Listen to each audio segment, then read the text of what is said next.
Hello, you're all very welcome to this session of the Teagasc Beef Conference, which took place on Tuesday, the 19th of November 2024. Today's presentation is titled Driving Sustainability Innovations on Future Beef Suckler Farms and is given by Martina Harrington, who's the Programme Manager with the Future Beef Programme in Teagasc. Martina Harrington is a Teagasc cattle specialist with over 20 years' experience focusing on the southeast of Ireland. She holds a BAg from UCD and a Master's in Rural Environmental Conservation Management. Martina worked as a business and technology dry stock advisor, where she played a key role in facilitating beef discussion groups, offering one-to-one consultations and helping farmers implement best practices in their operations. Martina now works closely with beef advisors and farmers, leading initiatives to improve farm efficiencies, profitability, and sustainability. Currently, her work includes managing the Teagasc Future Beef Programme, which we're going to hear a little bit more about now. Martina, you're very welcome, and thanks for giving this presentation at the Beef Conference. Thanks, Pierce. Thanks for the introduction, and hello, everybody. Okay, Martina, so the format is we'll let you share your presentation, give your presentation, which is about 20-25 minutes, and then I'll ask a few short questions at the end of the presentation. And as I said, this is the presentation that Martina gave at the Beef Conference on the 19th of November. Thanks, Martina. That's great. Thanks, everybody. Hello, everybody. As Pierre said, I'm Martina Harrington. I'm the manager of the Future Beef Programme, which is a Suckler beef demonstration farm programme. And I just wanted to thank my other authors of the paper, Pierce Kelly, Gabriel Trayers, and Aisling Malloy. So the programme consists of 22 suckler beef farmers. They're spread right throughout the countryside, from over here, Trevor Boland over in Sligo, down to John Pringle down in Wicklow. And these farmers were all selected as they were very typical of the area in which they are. So that's from a farm size, from a farming system, from land type, and obviously from climatic conditions. And the idea behind that is when we were working with these farmers and they were adopting technology on their farm, it was farmers that surrounded those farmers that would be able to look at it and say, well, listen, if Ed Curtin or Eamon McCarthy or Olivia Hines are adopting these technologies, well, I'm well capable of adopting the very same technologies on my farm. And the other big thing, I suppose, that I want to mention with these farmers is when we were selecting them, the farmers, we all look for farmers that were really positive, that were really open, and that were willing to share their experiences, good and bad, with the broader community. So I'd like to thank the farmers for being a part of the programme, and I'd like to thank them for their enthusiasm in which they've worked with in the last 3 years. They are really a joy to work with. We've been funded by the 10 meat processors, which is hugely important to us because 90% of our beef is being exported outside of Ireland. And for us to be hitting those high price markets, we really do have to be selling an excellent product.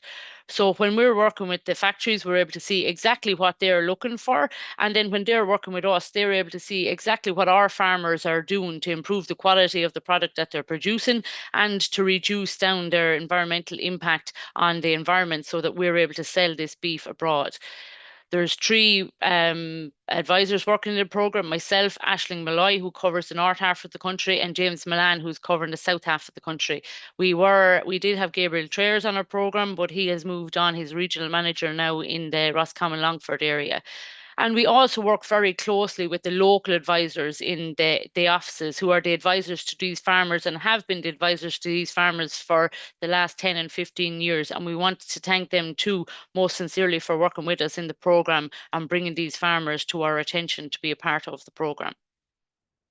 So what are the objectives of the programme? We're looking at creating more profitable and more sustainable farms. And the word sustainable is used a lot, but if we look at our farmers, if they're not profitable, they're not viable, and they're not going to stay in the business. So profitability is key. And then we want to look at what effect are our farms having on the environment, and how can we reduce down that effect? So we're talking about greenhouse gases, we're talking about ammonia reduction, and we're also talking about improving water quality, improving biodiversity on these farms, and then to demonstrate, to get all of these technologies that we're using on our farm out to the broader public. So if we look at it here from a very simple point of view, we're looking at our gross margins have increased on these farms, €160, and we have reduced down the carbon footprint over the 3 years of programme by 8.64%. And that looks like it's small when we're looking at a target of 25%, but it is quite significant in the technologies that what we've used on farms. And our focus is on increasing the output on these farms, so the kilos of beef that are being sold, while reducing down the inputs on the farm. And it just so happens that if we're trying to do that, that's improving the profitability of the farm, but it also reduces down the carbon footprint on these farms. And we'll see as we go along in the presentation how this is working. So I suppose from a profitability side of things, when we look at it, it's your output. So it's your kilos of beef that you're selling off of your farm and the value of that beef, whether that be live animals or whether it be carcass that you're selling off of your farm. So we want that to be always increasing on our farms. And then if we're looking at our profitability, we have to take away the costs of that production. So if you're looking at main costs on farms, you're talking about concentrate, you're talking about fertilizer, and you're talking about your contractor. You have all of your other costs in there, but they're the three main ones. And we're looking at how we can decrease the cost of those and increase those level of inputs on our farms. And then your plus or minus your inventory. And that is going to drive up your profitability on your farm while also reducing down your carbon footprint. So if we look at these two farms, and just to give a demonstration, we have John Dunn, he's in Portarlington there in County Laois, and if we see his gross output on his farm is very, very high, at 2,567. So he has that output there on his farm to take away all of his costs. So the variable costs on his farm is 1,043. So that's leaving him with a 1,522 euro gross margin. And if we come down here to Michael Biggins, we're looking at his gross output is not as high. He's a weanling and a store producer, so his output isn't as high as where we are with John Dunn's, but he's taken really good control of his variable costs. They're only there at 37% through, maximizing his grassland production. A lot of the stuff that he's doing on his farm, he's doing himself, he's reducing them contractors, and he's left still with a very good gross margin of 1,882. So we'll see how that's done as we move through the presentation. So again, focus, increase output, and reduce costs on the farm. So how are our farmers achieving that? And the first thing that they're doing is they're breeding the right cow. So we're not into colour or creed. We're really looking at, what are the traits that we need to look at a balanced cow. So we're looking at our carcass weight of these cows plus 21 kilos, because after all we are selling beef. We're looking at the milk on these farms plus 5.5. We like to see that up around 8, and this is Wesley Brown's cows because we want to produce this type of a weanling here. So we want to have good milk in those cows, but those cows also have to be fertile. So it really is a marriage between all three to make sure that we're producing this good quality weanling that has a high value and that is increasing the output on our farms. So how are we doing that on farm? So we're basically looking at what are the genetics there. And if we have an animal that is a little bit weak on, say, milk, or it's a little bit weak on carcass weight, we're looking at either bulls or AI to try and increase that trait within the breed of the animal. So if we're looking for milk, we might use something like a Simmental. If we're trying to, reduce down the size of the cow, we might look like something like an Angus. Or if we're looking at on farms, for a lot of our farms, you might have maybe 20, 30 cows, and you don't have room maybe to have 2 bulls on the farm. So we're looking at AI, and some farmers are 100% AI on farms. And if we're looking at that, that really is around to maximize AI on farm. It's really around your heat detection. So we have farmers that are using heat detection aids, such as the Moo called a Sense Hub. You're looking at very simple systems such as tail paint, your scratch cards, or we're looking at a chin ball on a vasectomized bull here on Olivia Hines's. So heat detection is key. Other part in that is handling. Like, a lot of our farmers, 50% of them are part-time farmers, so they don't have a huge amount of time. So you're looking at maybe trying to minimize the amount of time that men are handling and women are handling animals. So this is a very simple system here on Michael Biggins's. He has 3 outblocks on his farm, and he's 3 very simple handling units on the farm that he can just run in his cows. He can AI them there on the same block, or if he has to do any level of dosing or a sick animal or whatever else, he has those systems in place. And the other technologies that have been used in the farms in the last couple of years is synchronization programs. Like, so it's basically removing that, where you're looking at your cows every day and there's three movements with your synchronization program and fixed time AI. So you're bringing your animals the first day, they're injected, you bring them back in on day 6, they're injected, and then you're doing 2 services on those animals. So the animals are coming in 3 and a maximum of 4 times. Another technology that the farmers have introduced in the last couple of years is sex semen. And it has had mixed results, I suppose, because it is a different technology. It does need a little bit of extra timing on, or more careful timing on farms. So it has had good results in some situations and poor results in the other. And that's what you can learn from these farmers that are within the program. So the holy grail on any suckler beef farm is to have that calf per cow per year. We want every cow going out to grass with a calf with her, and that includes your heifers, and we want those calving down at 2 years of age. And that again is at pushing the output on these farms. So that cow, rather than hanging around for another year to calve at 3 years of age, is producing a calf there every year. So that's increasing the output on your farm. And the other side of your cows is your bull. You have to have a good fertile bull on the farm if that's what you're using. And that bull has to have an appropriate calving difficulty if you're using them on a mature cow or if you're using them on a heifer. So what we're saying on our heifers that are calving down for the first time is really look at the calving difficulty of that bull. You want a live heifer and you want a live calf after calving down at 2 years of age. So if you're looking at calving difficulty, we're looking at less than 7% on calving difficulty for the heifers is what our farmers are using within the program. Farmers are body condition scoring, so they're making sure that their cows are fit and that they're not fat when they're calving down. And that's all around making sure that they have an easy calving, but they also go back in calf. So if we look at our farmers, the body condition score, and then if anything needs to be corrected, they're doing that through nutrition early on. And this is Rory Cummins with a pen of his animals. He pens his in-calf heifers in one pen, they're fed separately. He feeds pens any cows that may be a little bit fat into a separate pen that they're restricted and their body condition score comes back down, and anything that's in the correct body condition score is left as is. And then of course is minerals, like you're feeding minerals along there to the cows to make sure that the cows are able to calve down, but you also have a good a virile calf when it's born. And then we move on to the health and hygiene.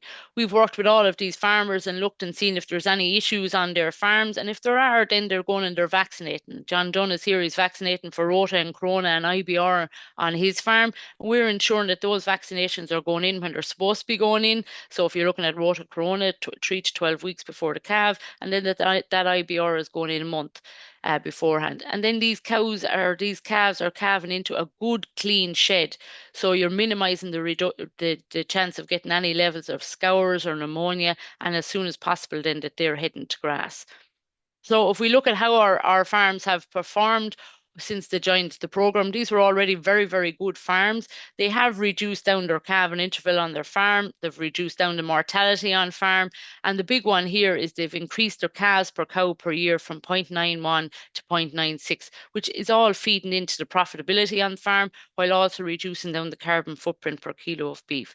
And we're calving 74% of our heifers at 2 years of age. So our farmers are testament to the fact that you can calve down your heifers at 2 years of age, as long as you're minding them and that you're abiding by all of the rules of making sure that they're a good weight for age at bulling, etc., etc. So then if we move on to the next step, we have our calf on the ground, and then we want that calf to be performing at its maximum, so a maximum average daily gain on that animal, and that's going to really come from the milk from the cow. So that's why you're trying to have that 8+ as regards kilos of milk in your cow, and that the calf's or the cow's grassland management. So if we look at how our farmers are performing, on average in 2024, we had males performing at 1.15 kilos per head per day up to a 200-day weight of 286. Now the target is 300, and this would have been back on previous years because we've had a difficult year this year as regards performance. Our females were doing 1.1, giving us a 200-day weight of 263. So that's slightly ahead of target of the 250. But if we look at the range, which is very interesting, interested in these farms were ranging from 0.93 up to 1.34, which gives us a range and a 200-day weight on males of 239 to 330 kilos. And if we look at that, that's an 86 kilo difference in the weight of one animal versus another, which is a 258 euros difference in the value of that animal if we're going to put a value of 3 euros a kilo. So when we're looking at the farmers down here and when they're looking at their own reports versus the farmers that are up here, they're looking at where are their cows, what are we a shortage on carcass, are we a shortage on milk, or maybe there's something around grassland management or health. So that's what we're focusing in on to see, can we move these farmers up to this side of the scale? So then we have the cow has done her job. She's after rearing her calf, and it's moving across now on to the farmers. So the first step where the farmer is taking over is getting these animals weaned. So we're talking our farmers are forward creep grazing. This is a very simple system that's set up in Angus Fatty, 2 horse poles. The calves come out through under the wire. The cows aren't able. They come out and eat their little bit of meal here, and they're able to forward creep grass most of the year long. A similar system set up on Michael Biggins's. And then we're into feeding meal. So meal is fed as per the National Beef Welfare Scheme. You have 4 weeks where animals are getting a kilo of meal a day, and then after they're weaned, they're up on to 2 kilos a day. So what we do is we start off with a creep feeder. Animals go into that to get used to the meal, and then we're going into the trucks. So that makes sure that every animal is getting a fair shot at eating meal rather than what's in the creep feeder. It's the biggest lad that's in first is going to eat the most. Then we're looking at health on these farms, ensuring that there's proper vaccination protocol on the farm as per their vet's instructions. So whatever problems are on farm, that they're been sorted with an applied vaccination program. And then animals are being dosed on the farm as per fecal sample. And so we're going out, we're taking samples from these animals to see, is there an issue with, say, lungworm, or is there an issue with stomach worms on the farm? And then those animals are dosed. If lungworm is an issue, you'll hear those animals coughing. And then again, with their vets, they're sitting down, they're looking at what dosing is working on their farm, and that's what they're using. And that's down to maximizing your performance after the weaning system. We're into a shed then and silage quality. So once we've managed our grassland, which we'll talk a little bit later, animals are going into the shed and they're going to be fed silage. And silage can make up for some farmers in the West, it could be 6 months of the feed on the farm. And different types of animals require different types of fodder. So we sit down with the farmers, we do a fodder budget, and that's the quantity. So that's hugely important, but also the quality. Like, so if we have suckler cows, we're into looking at a 66 DMD silage, which is fairly easy to manage. But if we're coming up here and looking at our weanlings and our finishing cattle, we want to have a 74 DMD silage so that those animals performance a maximum. There's a lesser amount of meal to go in, and you have a better intake if you have better quality feed going into your animals. So if we're trying to get this here, we're really looking at, making sure that we're getting this silage cut before you head into a heading date. So we're kind of getting to around that middle of May to the 25th of May, you're looking at getting 74 or 76 DMD silage. That silage ground is grazed before it's cut so that we're not losing this 6%, 7% DMD with a dead butt, and that we're applying the right nutrients to that silage, that we're able to cut it on time and we don't have a level of nitrate that's delaying it and where we're leading into lodging. So how have the farmers been performing? So you can see here this is your 2023 results. We don't have all of the 2024 results in yet. We have a 73.4% DMD was what the average was for the quality of the first cut silages, which is excellent. And the average cutting date for these was the 27th of May. So you can see you need to have that May date to kind of get into that 73, 74 DMD silage. If we're looking at the bottom level of the silage, it's a 69 DMD, and you can see here that was cut on the 2nd of June. So from 22 into 23, the DMDs of the silages have increased by 3.6%. So that's equivalent to a kilo of ration per head per day to get performance on animals. So that's always very positive. Then we're looking at our grazing season. And again, I suppose if we look at a grazing season, a second season at grass, we want to maximize the length of that grazing season. And why is that? And that's basically down to grass is the cheapest form of feed that we're going to have on our farm. So if we take an example here of an animal being turned out on the 1st of March, 430 kilos, he's going to graze for 228 days, and we weigh him on the 15th of October. If we have really good, high quality grassland management where animals are going into good pastures and they're moving out of those fairly fast, we're going to see a performance of 1.0 kilos per head per day onto those animals, which is a gain of 228 kilos over that 220-day winter or 220-day grazing season. If we go back to where we have relatively poor grassland management, maybe animals are moving into, heavier swards, they're staying in there for a longer period of time, there might be an issue around maybe a parasite burden. We're only looking at 0.8 kilos per head per day, which is only 182 kilos that's been gained on that animal over that summer. So there's a loss in performance there. There's a loss in revenue, 140 euros, but you're also looking at this animal having to go back into a shed, this animal here having to go back into a shed and be finished for a much longer period at a much higher cost than this animal here. So we really are aiming at going in at this lovely lush grass, 9-10 centimeters, coming back out at 4 or 5 centimeters rather than coming into this type of grassland here. So how do you manage that, and how have we managed it on our farms? We've sat down with the farmers and we've done an autumn closing planner. So this time of the year, so that you can keep your cattle out for as long as possible, but you're making sure that you have grass there for the following spring. All of our farmers are on pasture base. So there's very simple systems there to go in and do those plans on the farm. We're looking at farmers that have had to improve infrastructure and are willing to make mistakes. And that goes back to what we said on the first slide. These farmers are all willing to go out and adopt new measures, and they're willing to make the mistakes on their farms. And they don't see rehousing as a failure. They see it as a win because they're after being able to go out and maybe graze for 3 or 4 weeks. And if they have to go back into the house, that's not the end of the world. They have the silage that they didn't have to feed in February or March that they can feed in April. And then if we're into our mid-season, you're really talking about again going back into that nice leafy paddock. We've had to increase paddocks on farms. We're grazing in 3 days. You're going in at 10 centimeters. We have our finishing stock is grazing down to 5.5 centimeters. We're not forcing our finishing stock to graze down to that 4 centimeters because we have cows there, suckler cows that can go in and graze out those paddocks. So if we look at measures that have been implemented on farms, here's a nice spur roadway that's coming out from John Barry's in Tipperary's shed that he can bring out cows or he can bring out his autumn calves that can go out and graze these paddocks.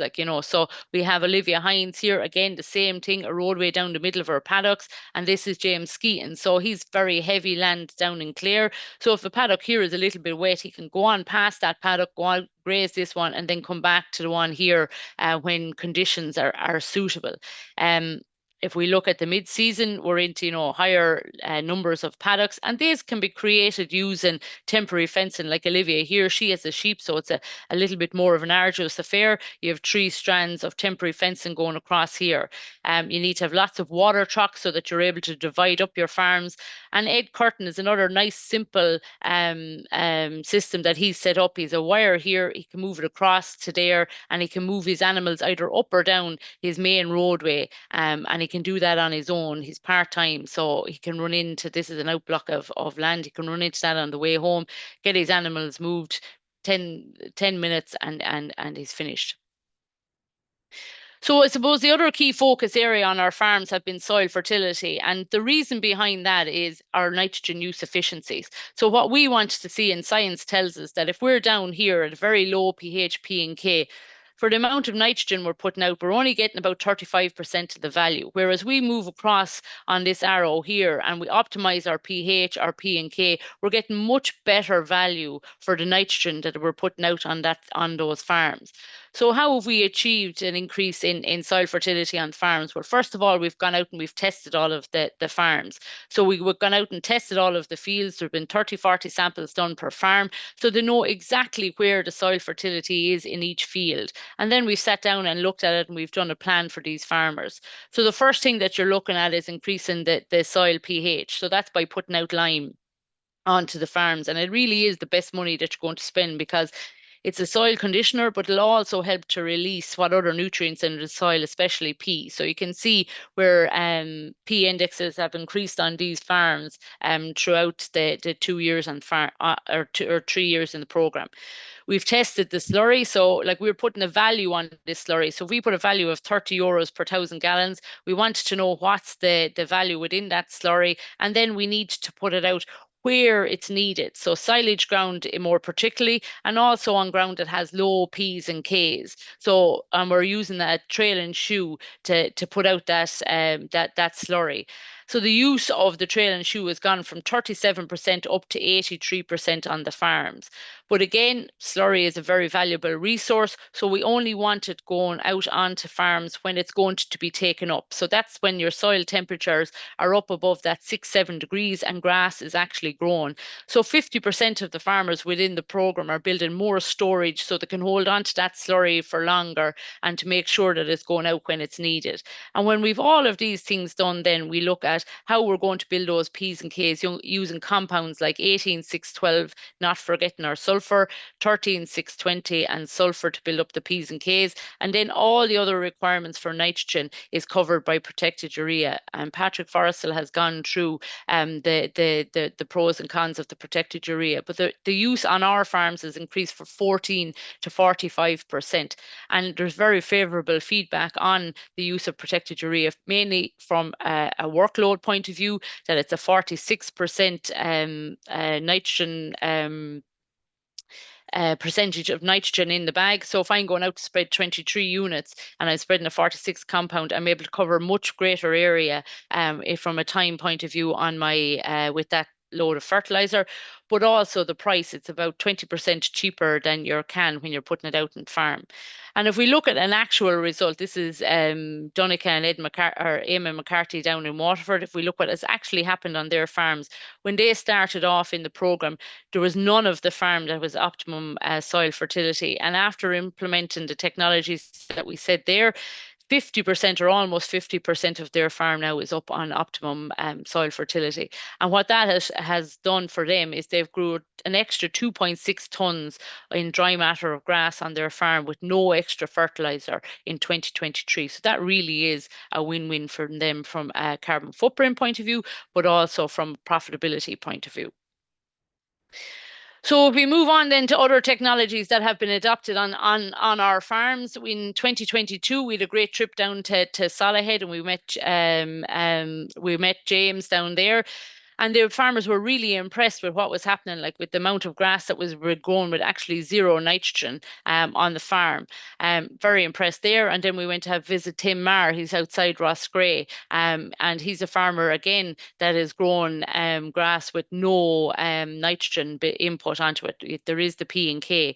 So when the farmers went back, they had a look at their own farms, they had a look at where soil fertility was, where they could implement any of these measures. So whether it be the white clover on farm or whether it be red clover. We have farmers that have gone in and reseeded. We have farmers that have gone in and oversown on these plots. We have farmers that have gone in and looked at multi-species swards. And this is the red clover sward here on Ken Gills. So if we look at it now, we have 11 farmers within the programme that have sown red clover to provide the silage needs on their farm. And there's 35 hectares of that so far. So again, these farmers are a source of information for yourselves if you want to talk to them what they've done or how they've done. And a lot of people would say, well, listen, this red clover is only suited for the east of the country. But if we look at it here, we've got a really good spread, Roscommon and Clare over in the West Mayo, over to Wicklow and Meath, and all with very good and promising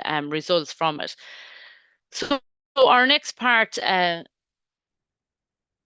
within the Future Beef programme, we're looking at biodiversity and water quality.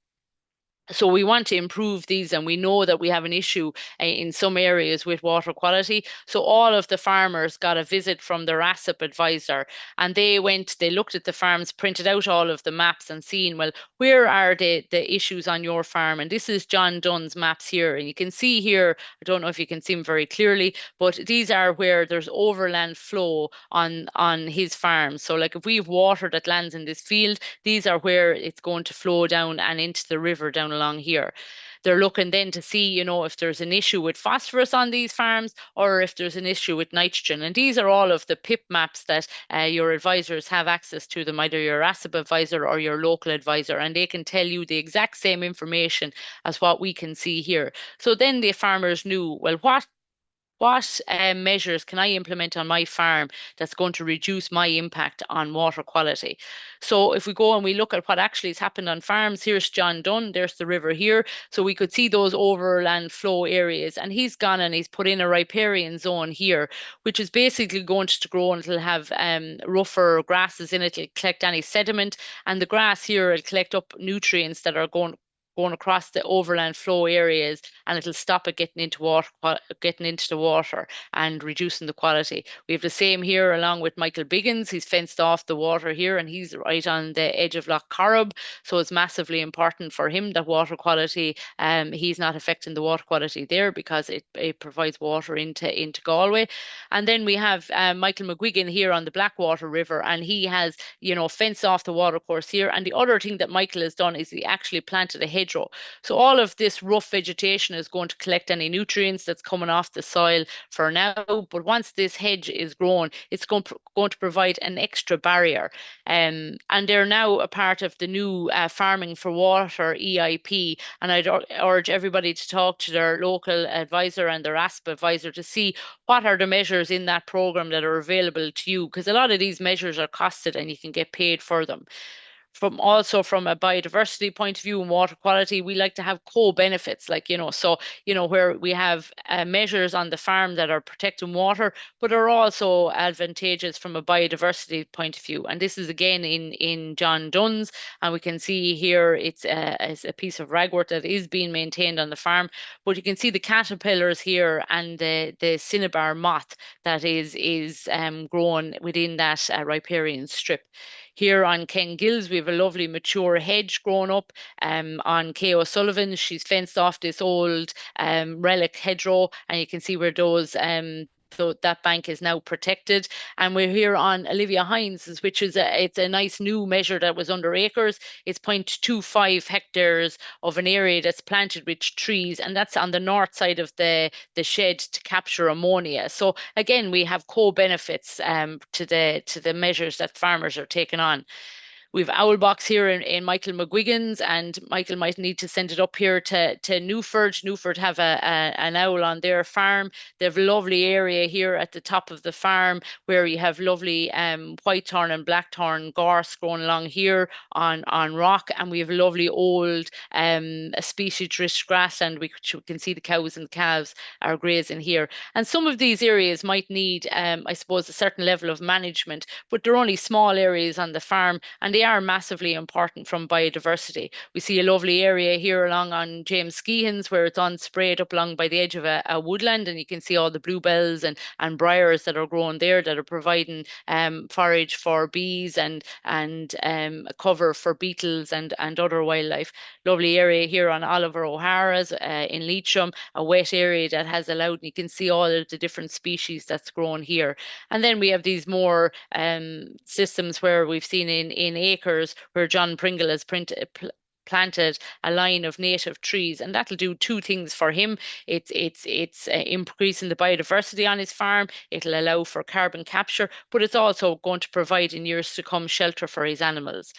The farmers are a part of the National Biodiversity Data Centre's pollinator monitoring programme, and that's where Michelle Larkin goes around to their farms and is collecting data on what's happening on farms from bees and other insects, and he's doing counts on those. So we'll see where they're going over the next couple of years, and we'll be able to feed back as to what measures have worked. Labour, 50% of our farmers are part-time, and some farmers are have quite large units. So labour is very important, and they're putting very simple measures on their farms to be able to reduce down the time being spent in yards. So simple things, self-locking barriers on James Skeeton. It allows for if he needs to do any level of tagging, or for some farmers they're using them for AI. You can see here on Wesley Brown's a lovely creep feeder, and it's on wheels, so he can just connect it up to the Jeep and he can put it on. That was supposed to fly in, but Princess Creedon, you can see here, he's after investing big money and he's after building a shed. He needed that anyway, but he's a really good handling facility here, which reduces down the length of time he needs to spend in the yard, but it's also massively positive from a safety point of view. You know, you can see where he's able to step in there. He's separated from the animals and he's crushes along here. Princess has calves, so he put in a very simple water mixer valve. So when he turns on the water, it's coming out at exactly the temperature that he requires. It's not having to mix hot water with cold water. And then if we look here, Ed Curtin is a very simple head scoop, and Olivia Hines, an automatic feeder here for her lambs. If she's any triplets, she's just able to put them in there and they're been fed with an automatic feeder.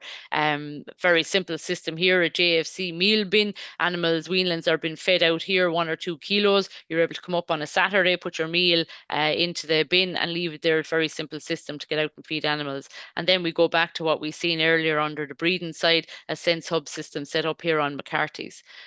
So I suppose our farmers are implementing all of these technologies on their farm, and I suppose the big thing for us is that we're able to get that technology out into the general public. Like it's all fine for, we had the French and the Irish minister come and visit us here in Michael McGuigan's last year, but we really want to get this out to other farmers to see what our farmers are doing, how they're doing it, what it means from a financial point of view. Are the measures that they're implementing on their farms, is it working, and is it leading into extra money in their pockets? So there's a huge amount of information on these farms, and you're welcome to come and visit them. We have farm walks that are going on. You can see here, Getting Winter Ready farm walk on Angus's Fatties was held this year on the 27th of September.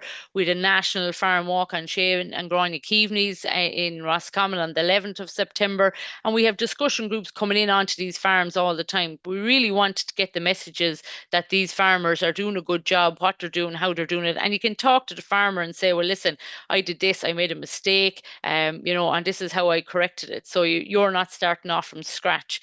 We also have a website where we're putting updates, timely updates on these farmers. There's technical notes going up there. Some of the information from the farm walks is there.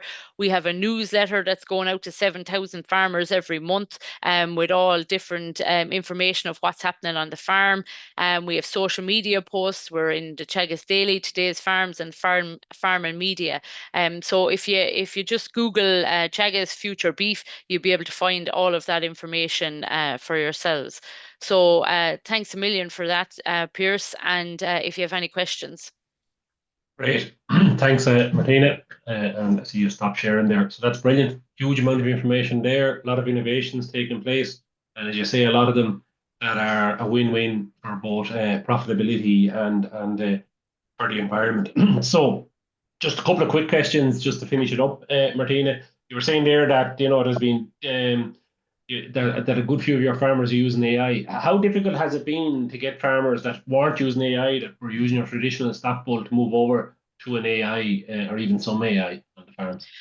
Yeah, so I suppose the good thing from our program is that a lot of the farmers were really, really good farmers originally when we started with them, and there was a lot of farmers within the program that were already using AI. So if there was the other farmers were thinking about it, they were able to talk to say the likes of Michael Biggins and see what was he doing and how was he doing it and how was he managing it. We have Ger McSweeney down in Cork that was using AI for a long period of time, and the systems that they had set up. And like if we looked at the fixed time AI or the synchronization programs, that was very new. And what we did with the farmers was we brought David Kenny onto a call with them and went through what were the programs, how did they work, and then they went back and they talked to their AI technicians, and there's a huge wealth of knowledge out there within the agricultural community. And they sat down, went through a program, costed it up, and that's how it worked. But I suppose the other big thing, Pierce, really for us is that it's not that we want to pick AI over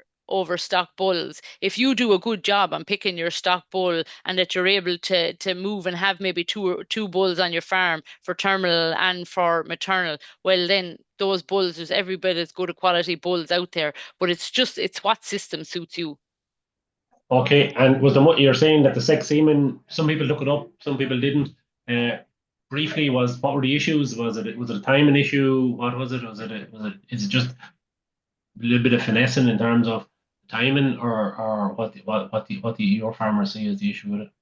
Well, I'd say again, if we go back to the technology of it, I suppose it's the timing of it. Like some of the farmers were there, they were well used to using ordinary AI, and they had the AM PM rule. Whereas if you're looking at it from a sex semen point of view, you're looking at trying to get an exact period of time that you have to use the sex semen straws. So that kind of put a complication into it. But I suppose talking to Shane Keaveney there, he used it this year. He got a very good result from his cows, probably not so good from his heifers, but he thinks that wasn't down to the actual sex semen, it was down to the heifers with the year that was in it, probably weren't grown enough when he was using the sex semen. So when he changed over using the ordinary semen, he got a better result. Like so, it's those types of experiences that are on these farms that can be shared with other farmers, and I suppose leaves it as a less scary place to be if you're going to use this technology. Brilliant, yeah, and it's a really exciting piece of technology, and I'm sure we're going to see a lot more of it across suckler herds. Already big uptake in dairy herds. You were showing there some figures, a massive difference in daily gain between some farms and their weanlings. So some at below a kilo per day, and others up at over 1.3. You were saying there was lots of different reasons. Was there anything in particular that you could put your finger on, or was it everything and anything? I'd say really when you looked at it, a lot of it had to do with the breeding and the milk figures that were in the herd. So like if we looked at the ones that were getting that really high average daily gain, like that milk figures up around 8 and 9, like whereas we went back and we looked at the herds that were down at that point 9.3, they would probably have a milk figure of 4.5, 5 along there. So the work that'll be done would be to look and try and bring up that milk figure by using better quality bulls on the milk side of things, but there's also a level of grassland management there, like, so if cows are going into very poor levels of grass, or they're not been grazed properly, they're not going to be able to produce the milk there either, like, so there's probably a case of two, but I'd say more predominantly it's the milk in the cows. Great. Okay. And then last question, Martina, you're saying that your farmers are moving towards putting in red clover, a lot of interest in it, as well as white clover. Can you see that rising on the farms? We're saying 35 hectares there at the moment, or Yeah, and there's still a great interest in it. I suppose if we looked at it like last year was a tricky year for getting in red clover, I'd say we would have had more in if the year wasn't so tricky. But I suppose the big thing then is that there's a lead-in time for this. Like if you're looking at the pH needs to be up above the 6.5, you have to have P's and K's up in your high index trees to facilitate it. So I suppose you have to get yourself to that situation that you're able to put in the clover. And then I suppose you have to have the right field, like, so it needs to be put into a good dry field with probably a southern aspect on it, because it doesn't take kindly to cold weather? not cold weather, but compaction. It doesn't take kindly to compaction. So you need to be able to have the dry weather that early part of the year to get out and cut the silages on it. And you need to be able to go out maybe and give it a quick graze off in the back end of the year that you're not leaving a heavy cover on it. Like, yeah. Right. Okay, listen, thanks, Martina. As I said, a huge amount of information there for people to look back on if they wish. The full proceedings for all six papers that were given at the paper at the conference in November are available on the Teagasc website. So to go with these presentations, there is a paper, and Martina put a lot of the detail that's in the presentation into that paper, as did the other speakers.